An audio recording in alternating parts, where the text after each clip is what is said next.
리뷰 평점 5.0점 만점은요, 수능 만점자 찾는 것처럼 어려운 일이래요. 손님하고 가장 중요하다고 생각을 하고요. 항상 5.0을 유지할 수 있었던 비결인 것 같습니다.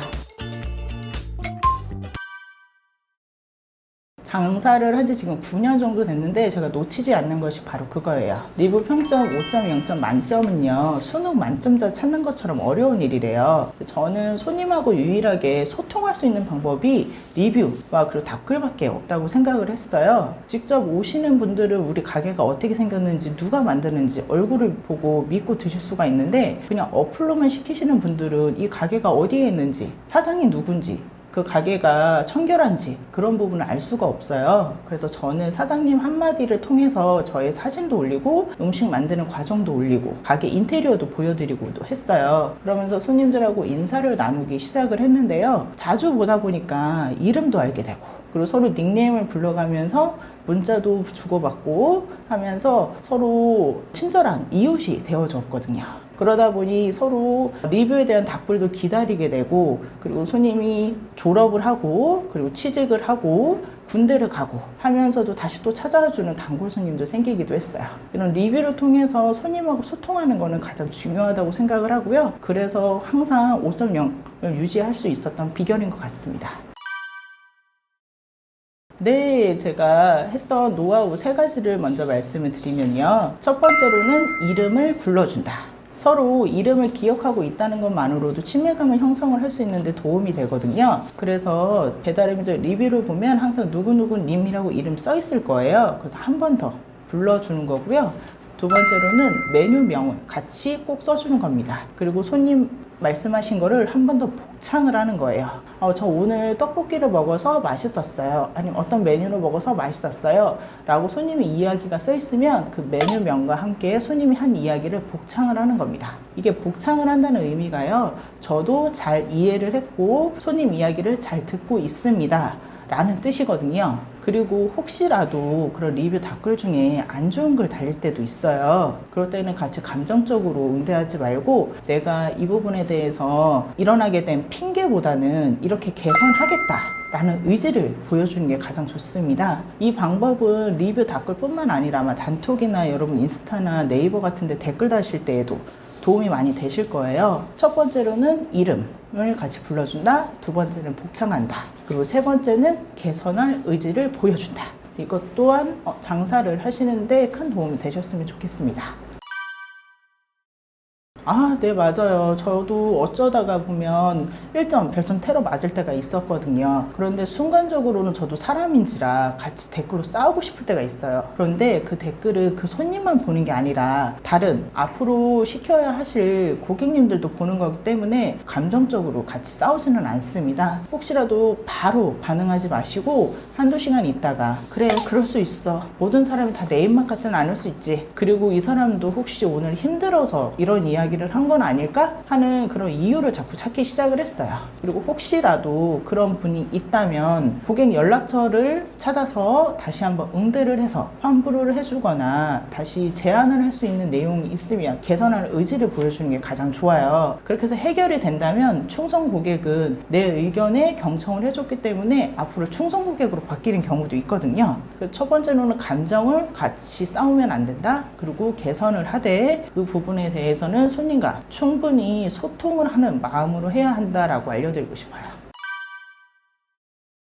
저는 아침에 가게 문을 열 때요, 오늘도 장사가 잘 될 것이다 라고 외치면서 200원 정도 저금통에다가 넣는 습관이 있어요. 장사를 하는 거는 내 힘으로 되는 게 아니라 장사는 에너지인지라 사람들이 많이 와야 되거든요. 그래서 나눌 수도 있어야 되고요, 소통할 수도 있어야 되고, 동네 사람들과 연결도 돼야 돼요. 이런 부분을 생각을 해서 총 3가지 정도 방법을 알려드린다면, 첫 번째로는 우리 동네에서는 1등이 되는 가게가 되자 라는 마음으로 합니다. 대한민국이나 대전에서 꼭 1등 할 필요는 없고, 오늘 방문하는 이 손님에게 내가 1등으로 기억나는 가게였으면 좋겠다 라는 마음으로 하시는 거고요. 두 번째로는 한 그릇이라도 더 팔자 라는 마음으로 하시면 좋을 것 같아요. 하루에 30만 원 정도 파는 거 목표를 세우게 되면 퇴근 시간은 10시가 아니라 그 금액 다 팔 때까지 하는 거예요.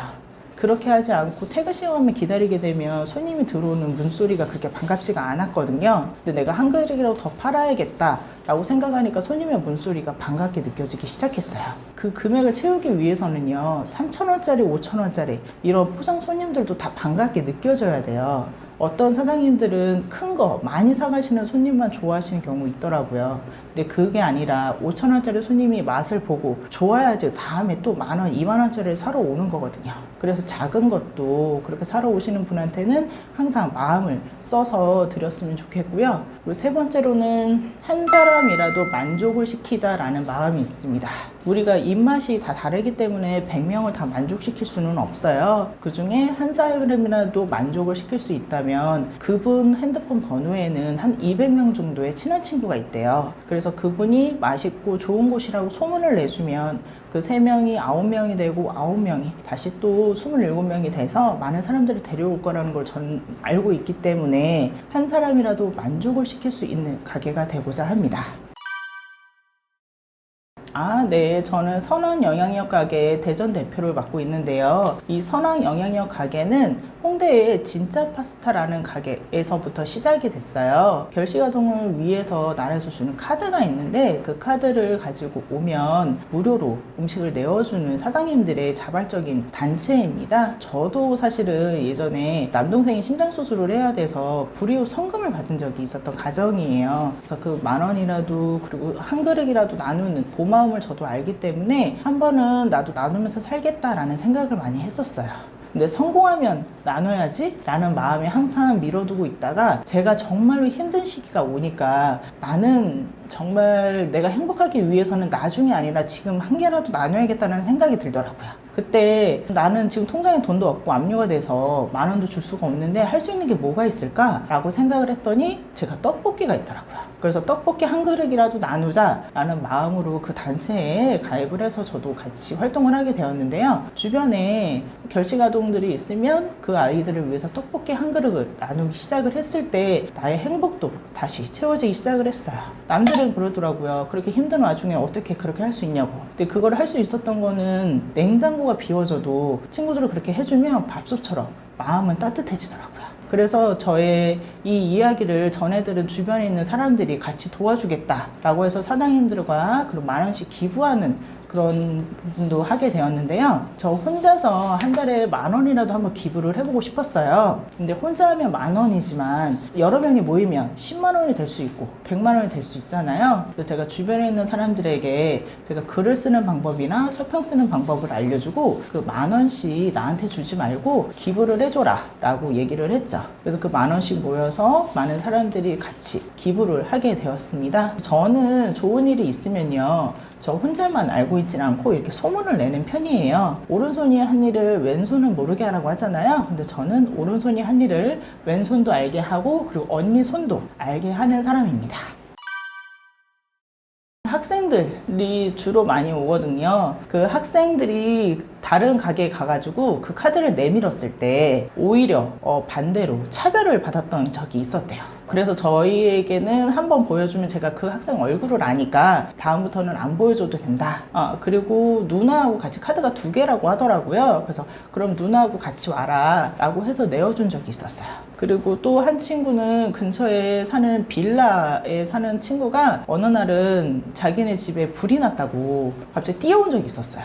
그래갖고 소화기를 빌려달라고 하더라고요. 니네 집 어디야? 하고 같이 뛰어가 준 적이 있었어요. 그렇게 얼굴을 알고 있다 보니까. 그래서 그 친구에게 가서 그 소화기로 불을 꺼줬었는데 그 친구에게 왜 불이 났는지 물어보니까 동생에게 점심 배고프다고 해서 점심을 해주려고 삼겹살을 꺼냈는데 삼겹살 구울 때 기름이 있잖아요. 그래서 식용유를 뿌리는 건 줄 알았대요. 그래서 식용유를 뿌리고 삼겹살을 냉동실에 꽝꽝 엉글 던져가지고 불이 붙었더라고요. 그래서 소화기로 불을 끄고 혹시라도 배고플 텐데 그럼 내가 떡볶이를 줄 테니까 동생하고 같이 먹어라 라고 하면서 내어준 적이 있었죠. 아이들에게는 정말 어른들이 뭘 잘했다 잘못했다 이런 것보다는 옆에서 같이 있어주는 거, 이런 보살핌만으로도 아이들을 지킬 수 있는 것 같아요. 내가 지금 당장 돈이 있고 없고를 떠나서 아이들에게 이렇게 떡볶이 한 그릇이라도 나눠줄 수 있는 게 바로 선한 영향력이지 않을까 싶습니다. 장사는요, 이온을 붙여서 파는 게 아니라 마음을 붙여서 파는 거더라고요. 그리고 저는 사람들하고 나누고 싶은 가치가 세 가지가 있는데 바로 연결, 소통, 나눔입니다. 내가 꼭 뭐 있어야지 나누는 거 아니고요. 사람들이 다 살아낸 이야기가 앞으로 살아갈 사람들한테 지혜가 될 수 있거든요. 그래서 저는 한 자리에서 장사를 하다 보니까 많은 사람들을 만났고 그 사람들 덕분에 저도 같이 살아가는 지혜를 얻은 것처럼 장사라는 속에서 사람들을 같이 도울 수 있고 그리고 그 사람들에게 위로를 해줄 수 있고 말 한마디라도 이쁘게 해줄 수 있다면 모든 사람들이 웃으면서 장사할 수 있다고 생각합니다.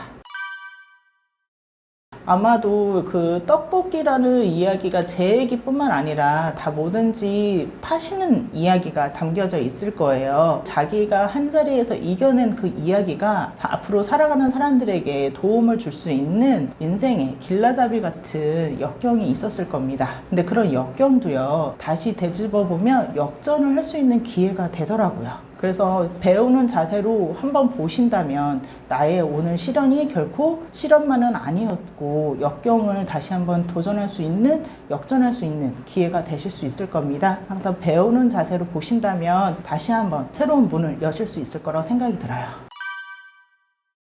저의 책을 읽으면서 제가 엄마에게 들었던 이야기였는데 사는 것이 아니라 살아내는 것이라는 부분이 여러분하고 같이 장사하시는 분들에게도 꼭 이야기를 해주고 싶었어요. 아마도 코로나의 긴 시기를 같이 이겨낸 분들께 꼭 말씀을 드리고 싶었고요. 살아내줘서 감사합니다. 그리고 장사해줘서 감사합니다. 라고 저와 같이 장사하시는 분들, 살아내신 분들에게 꼭 이야기를 전하고 싶습니다.